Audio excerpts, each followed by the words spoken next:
आपके दिमाग में ये क्वेश्चन आ रहा है कि अगर मैं लॉ के अंदर करियर परस्यू करता हूं तो मेरे पास क्या क्या अपॉर्चुनिटीज होंगी। तो आपने बिल्कुल सही वीडियो खोला है, बिकॉज इस वीडियो में मैं 20 सबसे बढ़िया जो अपॉर्चुनिटीज आपके पास होने वाली है ना, चाहे आप एक 11th के स्टूडेंट हो, 12th के स्टूडेंट हो, क्लैट देने का सोच रहे हो, चाहे आप एक लॉ स्टूडेंट हो, मास्टर्स करने का सोच रहे हो, आपके लिए ये वीडियो बिल्कुल परफेक्ट है। ठीक है, तो वीडियो को लास्ट तक जरूर देखिए, काफी इंफॉर्मेटिव होने वाली है। और साथ ही में चैनल को सब्सक्राइब हमारे जरूर करिए, बिकॉज हम लोग जो आपके यूजी एग्जाम्स हो चाहे पीजी एग्जाम्स हो, उससे जुड़े हुए जो भी आपके इंटरेस्ट के वीडियोस होते हैं बनाते हैं, अपडेट्स देते हैं, और हमारे टेलीग्राम चैनल को जरूर से ज्वाइन कर दीजिएगा। अब चलिए बिना देर के वीडियो को शुरू करते हैं। सबसे पहले बात करते हैं आपके ऑप्शंस यहाँ पे क्या क्या है, किन किन फील्ड्स में। सबसे पहले है आपके पास गवर्नमेंट ऑप्शंस, मतलब सरकारी नौकरी की फील्ड में जाना है, तब आपके पास क्या क्या होगा। दूसरा है इंडिपेंडेंट ऑप्शंस, मतलब कि अगर आपको खुद से काम करना है, एंटरप्रेन्योरशिप है या मान लो लिटिगेशन में है, किस तरीके से वर्क करती चीजें, वो बात होगी। और लास्ट में है आपके प्राइवेट ऑप्शंस, मतलब जो प्राइवेट प्लेयर्स होते हैं, लॉ फॉर्म्स होती है, बाकी होती है, उनमें क्या क्या पर्क्स है, अपॉर्चुनिटीज है, सारी बातें हम लोग करेंगे। सबसे पहले शुरू करते हैं गवर्नमेंट के साथ। और इसके अंदर अगर आप बात करते हो, सबसे बढ़िया जो अपॉर्चुनिटी आपके पास होती है ना, वो होती है आपकी जज यानी कि जुडिशियरी की। बिकॉज आप ये समझ के चलिए कि एज अ जज आपके पास एक आईएएस ऑफिसर की लेवल की पावर होती है अगर आप हाईकोर्ट तक पहुंच गए तब। और वहां पर आपको प्रेशर भी नहीं होता गवर्नमेंट की तरफ से कि यार तुमको ये करना है, तुमको वो करना है, फिर आपकी जॉब बहुत ज्यादा स्ट्रेसफुल होती है। It is a job where you get paid, you have a lot of power and prestige, and it is one of the best experiences that you can have as a law graduate and a law professional. अगर हम लोग बात करें यहाँ पे आपको judicial services examination जो होता है वो देना पड़ेगा। इसके दो आपके टाइप्स होते हैं, एक होता है आपका पीसीएसजे जो कि आपको डिस्ट्रिक्ट लेवल पे पहुंचाता है, और दूसरा होता है एचजेएस का एग्जाम जो कि आपको हाई जुडिशियल सर्विसेज में सीधे पहुंचा के हाई कोर्ट तक ले जाता है, हाई कोर्ट तक। ठीक, इसके अलावा यहाँ पे ट्रेनिंग कंप्लीट होने के बाद आपको 9 से लेकर 15 लाख रुपए तक की सैलरी पर एनम मिल सकती है, उससे ज्यादा भी जा सकती है। और साथ ही में बहुत ही रिस्पेक्टेबल, आप समझ लो टोल के ऊपर भी अगर आप हाईकोर्ट की जज, आपको रोका तक नहीं जाएगा, बहुत ज्यादा प्रेस्टीज यहाँ पे होती है, पुलिस वाले ऐसे सलाम ठोकते हैं आपको। तो ध्यान रखिएगा कि अगर आपको जज बनना है तो लॉ को एज अ करियर को परस्यू करना पड़ेगा। इसके बाद जो अगली अपॉर्चुनिटी आपके पास होती है वो है आपकी पब्लिक प्रोसिक्यूटर की। अब देखिए होता क्या है ना कि जब भी कोई अपराध कमिट होता है तो ये स्टेट की रिस्पॉन्सिबिलिटी होती है कि वो उस अपराध के अगेंस्ट में एक्शन ले, बिकॉज वो हमारी केयर टेकर है। और उस चीज को करने के लिए कोर्ट्स के सामने वो लोग रखते हैं पब्लिक प्रोसिक्यूटर्स यानी कि सरकारी वकील, जो कि क्रिमिनल केसेस में, चाहे आप बात करो सेंट्रल गवर्नमेंट की, चाहे आप बात करो स्टेट गवर्नमेंट की, हाई कोर्ट में हो गया, सुप्रीम कोर्ट में हो गया, डिस्ट्रिक्ट कोर्ट में हो गया, वहां पे जाके अपीयर करते हैं। और ये जो जॉब होती है ये बहुत ही बढ़िया जॉब होती है, बिकॉज यहाँ पे आपको बढ़िया काम करने का एक्सपीरियंस, बढ़िया यहाँ पे जॉब सिक्योरिटी, सारी चीजें मिलती है। साथ में अगर आप बात करो 10 से 20 लाख रुपए की आपकी सैलरी भी जा सकती है। एग्जाम इसका होता है, आप यहाँ पे चाहे सेंट्रल लेवल की बात करो चाहे स्टेट लेवल की बात करो, दोनों लेवल्स पे आपका एग्जाम होता है, तो आप दे के ये काम कर सकते हो। और यहाँ पे कुछ एग्जाम्स में आपका होता है कि आपको नहीं जरूरत होती लिटिगेशन प्रैक्टिस की, जो स्टेट लेवल के होते हैं, लेकिन सेंट्रल लेवल वालों के लिए लिटिगेशन प्रैक्टिस की जरूरत होती है, डिपेंडिंग अपॉन कि नोटिफिकेशन किस तरीके की आ रही है और कौन सी ऐसी ऑर्गेनाइजेशन, जैसे मान लो सीबीआई हो गया या फिर मान लो कोई और ऑर्गेनाइजेशन हो गई जो अपने लिए पब्लिक प्रोसिक्यूटर चाह रही है, उसके ऊपर डिपेंड करता है। अब इसके बाद जो आपका अगला ऑप्शन है वो है आपका जज एडवोकेट जनरल यानी कि जैक का एग्जाम। यहाँ पे क्या होता है, ये शॉर्ट सर्विस कमीशन की जॉब होती है, मतलब 14 साल तक की आपकी जॉब होती है। आपको जो आर्मी होती है, मिलिट्री होती है, उनके इश्यूज को यहाँ पे डील करना होता है, जैसे मान लो कोर्ट मार्शल प्रोसीडिंग्स हो गए, ऑपरेशन हो गए, एडमिनिस्ट्रेटिव मैटर्स हो गए, बाकी चीजें हो गई, वो करना होता है। यहाँ पे आपकी एज 21 से लेकर 27 साल की होनी चाहिए, आपके पास होनी चाहिए लॉ की डिग्री, और साथ में आपकी जो पे स्केल और वो है वो आपकी 56,000 से लेके 2,50,000 रुपए महीने तक की होती है। और ये काफी ज्यादा प्रेस्टिजियस जॉब होती है जज एडवोकेट जनरल की, और जो पोस्टें भी होती है वो भी काफी कम निकलती हैं।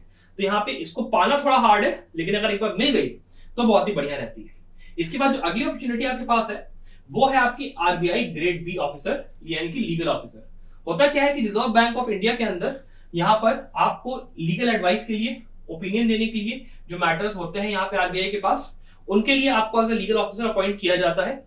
और आपको यहाँ पे एग्जाम देके इस चीज को क्वालिफाई करना है। एज की बात करें 21 से लेकर 32 साल की एज होनी चाहिए, सैलरी आपकी इतनी होती है, और यहाँ पे भी अगर आपके पास एलएलबी की डिग्री है तो आप ये एग्जाम देने के लिए एलिजिबल हो जाते हो। काफी ज्यादा बढ़िया जॉब होती है रिजर्व बैंक ऑफ इंडिया के अंदर काम करना, फाइनेंशियल जो आपके मैटर्स होते हैं उनमें डील करना, बाकी चीजें करना, वेरी वेरी गुड एक्सपीरियंस। और इसी की जैसी एक और अपॉर्चुनिटी की बात करूं तो वो आती है आपकी सेबी की ग्रेड ए की लीगल ऑफिसर की पोस्ट। अब यहाँ पर भी अगर आप एक लॉ ग्रेजुएट हो, आप यहाँ पे इस जॉब के लिए अप्लाई कर सकते हो। सीधा सीधा सेबी के अंदर यहाँ पर आपको प्लेसमेंट जब मिलेगी तो आपके मुंबई या फिर जो बड़े बड़े मेट्रोपॉलिटन शहर होते हैं ना, वहां पे आपको सीधे प्लेसमेंट मिलती है। तो लाइफ आपकी पहली बात तो बड़े शहर में जाके अच्छे से वो भी हो जाती है, साथ में सरकारी जॉब होती है, साथ में अपॉर्चुनिटीज के अंदर आप बात करो लीगल एडवाइस ओपिनियन सेबी को देना, जो आपके लीगल मैटर्स होते हैं उसमें, और इसके अंदर जो काम होता है वो काफी हद तक सिक्योरिटीज लॉ का होता है। तो अगर आपका उसमें इंटरेस्ट है या दिलचस्पी है कंपनी लॉ में, सिक्योरिटीज लॉ में, तो आपके लिए ये काफी जो सरकारी अपॉर्चुनिटी की अगर आपकी एक वांट है कि आपको सिक्योरिटीज लॉ पसंद है तो आप ये ज्वाइन कर सकते हो। इसके बाद जो अगली जॉब है आपकी वो है आपकी आईबीपीएस एसओ की। अब जो हमारे देश के अंदर नेशनल बैंक्स होते हैं, जैसे मान लो पीएनबी हो गया, एसबीआई हो गया या बाकी बैंक्स हो गए, उनके अंदर अगर आपको नौकरी करनी है वो भी एज अ लीगल ऑफिसर, तो आप ये एग्जाम दोगे, बिकॉज इसमें स्पेशल ऑफिसर होता है and it is at the same level as a probationary offer PO. बस डिफरेंस क्या होता है कि जब प्रमोशन की बात आती है तो पीओ की थोड़ी सी जल्दी होती है, एसओ की थोड़ी सी धीमे होती है, और साथ में जो ट्रांसफर वगैरह होता है वो थोड़ा सा डिफरेंस आता है। बाकी बैंक के अंदर जितने भी आपके ऐसे काम होते हैं जहां पे लीगल मैटर्स होते हैं, चाहे मान लो पैनल एडवोकेट से यहाँ पे उनके साथ इंटरेक्ट करना या फिर लीगल मैटर्स, लीगल कंप्लायंस के मैटर्स देखना है, कुछ भी करना, वो आपका आईबीपीएस एसओ का काम होता है। लॉ मैनेजर उनको हम लोग बोलते हैं। इसके बाद जो अगली अपॉर्चुनिटी आपके पास होती है वो है आपकी यूपीएससी की। अब आप कहोगे सर यूपीएससी देने के लिए लॉ कर लूं मैं, बट ये आप समझो कि अगर मान लो आपको आईएलएस में आना है, इंडियन लीगल सर्विसेज के अंदर आना है, तो आपके पास यहाँ पर एलएलबी की डिग्री होना थोड़ा सा यहाँ पे अच्छा होता है कि अगर वो आपके पास है, ताकि आप सरकार को कोर्ट्स के अंदर रिप्रेजेंट कर पाओ। फिर चाहे आप बात करो मिनिस्ट्रीज की, चाहे वो मिनिस्ट्री ऑफ होम अफेयर्स हो, बाकी कोई मिनिस्ट्री हो, वहां पर अगर आपको बढ़िया लेवल पे प्लेसमेंट मिले और वहां पे आपका काम लॉ से जुड़ा हुआ हो, तो आप यूपीएससी के अंदर लॉ का ऑप्शनल सब्जेक्ट लेते हुए एग्जाम दे सकते हो। और ये काफी ज्यादा बढ़िया जॉब अपॉर्चुनिटी होती है। आपको सैलरी पर्क्स और बाकी चीजें यहाँ पे दिखाई दे ही रही, ऑब्वियसली बात है, यूपीएससी आप ज्यादातर लोगों को पता है। तो एक ऑप्शन आपके पास लॉ ग्रेजुएट होने के बाद ये भी होता है। इसके बाद अगला एग्जाम आपका एसएससी का होगा। ये आपका जो एग्जाम है ये यूपीएससी से एक लेवल नीचे आता है। यहाँ पर भी जो भी सेंट्रल गवर्नमेंट के जो आपके ऑर्गेनाइजेशंस होते हैं, अगर आप एसएससी लॉ ऑफिसर का एग्जाम दोगे तो वहां पे आप पहुंच सकते हो। सैलरी भी आपकी अच्छी खासी होती है, और आपका जो काम होता है वो डिपेंड करता है इस चीज पे कि आप किस पर्टिकुलर डिपार्टमेंट के अंदर प्लेस्ड हो, और लॉ ऑफिसर के तौर पे ही आपको वहां पे रखा जाएगा, और लीगल कंप्लायंस और बाकी चीजें जो होती हैं वो आपको करनी होंगी। तो बेसिक सी जॉब और बहुत ही बढ़िया, काफी अच्छी जॉब। इसके बाद अगली जॉब आपकी होगी स्टेट पीसीएस एग्जाम की। अब यूपीएससी हो गया, एसएससी हो गया, तो स्टेट के अंदर भी अगर आप एक लॉ ऑफिसर चाहते हो, किसी सरकारी विभाग के अंदर आना चाहते हो, तो आप रिटन एग्जाम, एक इंटरव्यू क्वालिफाई करिए, और उसके बाद डिपेंडिंग अपॉन कौन से उस पोजीशन पे आपने अप्लाई करा, जिस तरीके से आपका वो रहा होगा, जैसे यूपीएससी के अंदर भी सेम चीज होती है कि आपने जिस पोजीशन के लिए अप्लाई करा, जो आपकी रैंक थी, उसके हिसाब से आपको प्लेसमेंट मिलेगी। और एक बार अगर मिल गई तो स्टेट पीसीएस के अंदर आप as a law officer work बढ़िया से कर सकते हो। इसके बाद जो आपकी अगला वो है आपका judicial clerk of a supreme court. अब ये जो आपकी जॉब होती है ये आपकी परमानेंट जॉब नहीं होती है, बट ये आपको बहुत ही अच्छा एक्सपीरियंस देती है अपनी लिटिगेशन में। अगर आप रिसर्च करना जाना चाहते हो उसके लिए यहाँ पे अगर आपके पास एलएलबी की डिग्री है तो आप सुप्रीम कोर्ट के अंदर आपका एग्जाम आता है, उसको क्वालिफाई करिए, और उसके बाद आपकी जो सैलरी होती है वो 35 से लेकर 50,000 रुपए पर मंथ तक होती है। और यहाँ पे for a time period temporary उसमें आपको रखा जाता है, तो अच्छा एक्सपीरियंस मिलता है कि आपको सुप्रीम कोर्ट के जस्टिस के अंदर सीधे सीधे फर्स्ट हैंड एक्सपीरियंस मिलता है कि क्या काम वो लोग करते हैं, कैसे रिसर्च करते हैं, बाकी जितनी प्रोसीजर होती है सब आप सीखते हो। और यही सेम चीज आपका हाईकोर्ट के अंदर भी होता है। तो अगर आपको इस तरीके से भी जाना है अपने करियर को बढ़ाने के लिए, तो एक अपॉर्चुनिटी आपके पास ये भी होती है। इसके बाद जो आपकी अगली अपॉर्चुनिटी है वो है आपकी लॉ प्रोफेसर्स की। अब जितने हमारे यहाँ इंडिया के अंदर यूनिवर्सिटीज हैं जो कि सेंट्रल है, जैसे कि मान लो नेशनल यूनिवर्सिटीज हो गई या सेंट्रल यूनिवर्सिटीज हो गई, या फिर ऐसी यूनिवर्सिटी जो स्टेट की हैं पर उनके अंदर आपका लॉ का यहाँ पे चलता है कोर्स, तो वहां पे एज अ प्रोफेसर अगर आपको ज्वाइन करना है तो आपके पास मास्टर्स की डिग्री होना, और उसके अलावा पीएचडी अगर आपके पास हो अलॉन्ग विद यूजीसी नेट, अगर आप क्वालिफाइड हो, तो काफी आपकी अच्छी अपॉर्चुनिटी बनती है।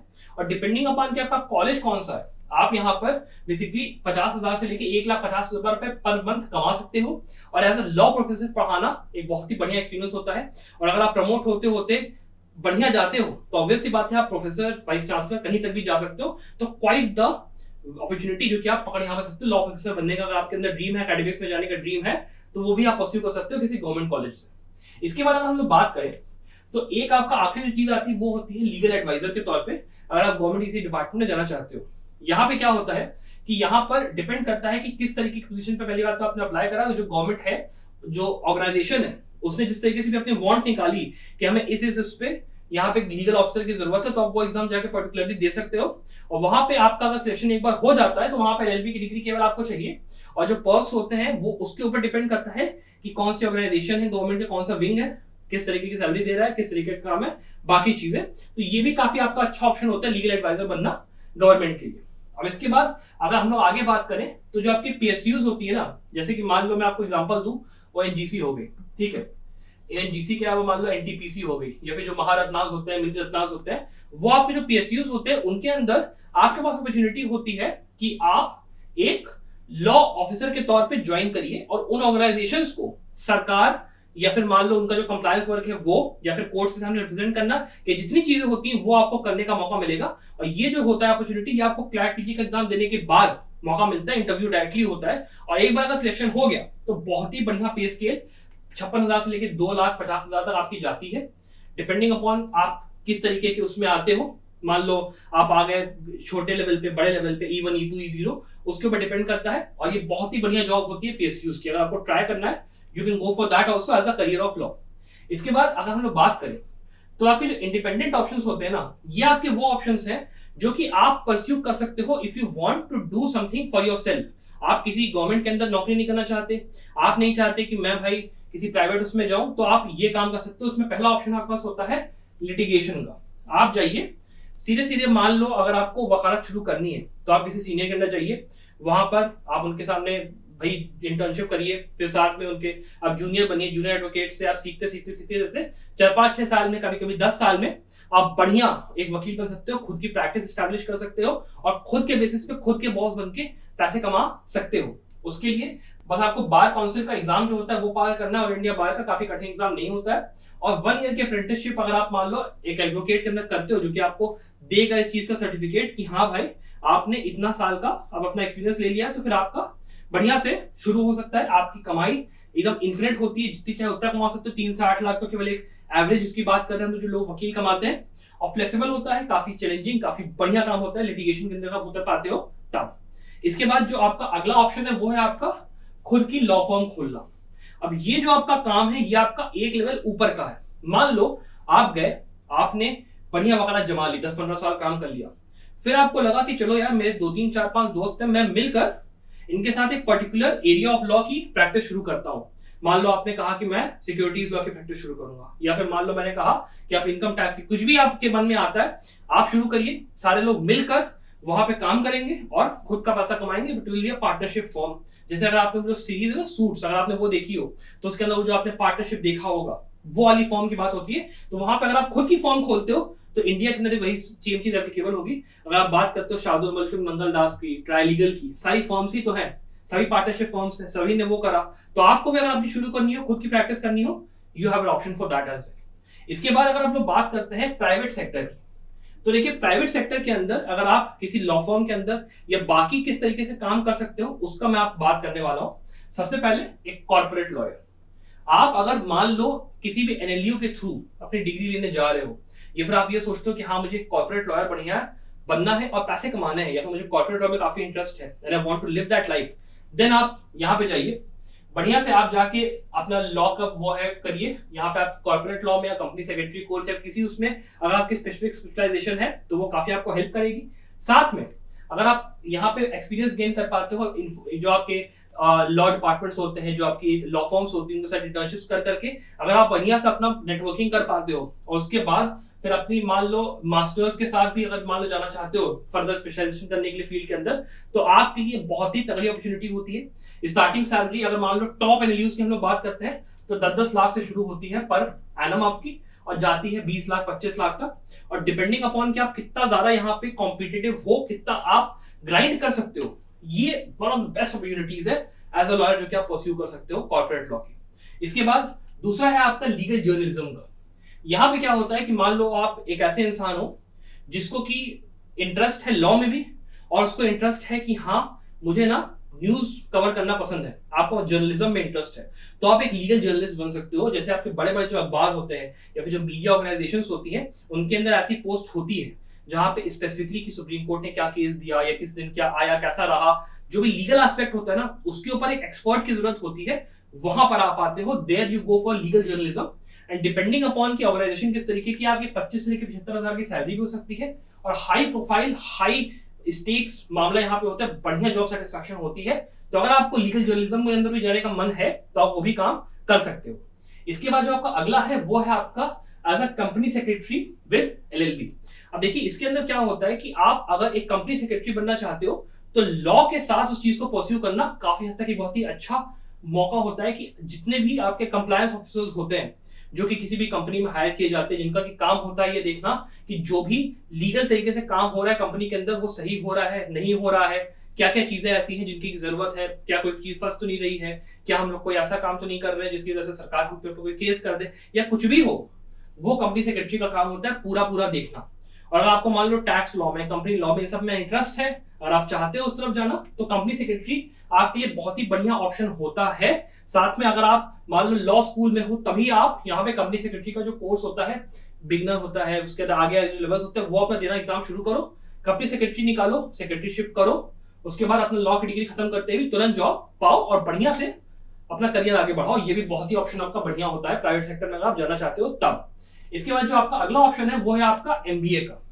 अब देखिए ये थोड़ा सा एक ऐसी चीज है जो कि बहुत लोगों को नहीं पता है कि अगर आप एक बार लॉ कर लेते हो ना, एलएलबी एक बार आप कर लेते हो, उसके बाद आप यहां पर अगर एमबीए करते हो, मास्टर ऑफ बिजनेस एडमिनिस्ट्रेशन, तो कुछ कंपनियों के अंदर एक स्पेशल टाइप की जॉब होती है जहां पे वो लोग ये देखना चाहते हैं कि आप किस तरीके से जो बिजनेस होता है और जो लॉ होता है उसको कंबाइन करके आप अगर एक्ट में अपना ला पा रहे हो, जो उनका लॉ डिपार्टमेंट है वहां पे आपको प्लेस किया जाएगा, वहां पे देखा जाएगा कि as administrator and as a legal professional आपकी स्किल्स को कंबाइन करके, मान लो डिस्टेंस असेसमेंट हुआ, बाकी चीजें हुई, उस तरीके की जो जॉब्स होते हैं ना, उसके लिए एमबीए विद लॉ काफी लुक्रेटिव और काफी कंपनियां होती है जो कि इस तरीके के जॉब प्रोफाइल को देख रही होती है। तो अगर आपको वो परस्यू करना है एमबीए करने के बाद, आप आराम से इसको कर सकते हो और इसके अंदर कोई खास वो नहीं होता है कि भाई मैं अभी करूं, मैं तभी करूं। आपके ऊपर होता है कि जब आपको डिसाइडेड हो गया कि हाँ भाई चलो मुझे एलएलएम नहीं करके एमबीए करना है, फिर मान लो एलएलएम के बाद एमबीए करके फिर मुझे परस्यू करना है, you can go for that. तो अगर आपको ये वीडियो पसंद आए तो प्लीज वीडियो को लाइक करिएगा, शेयर करिएगा, अपने उन फ्रेंड्स के साथ जरूर से शेयर करिएगा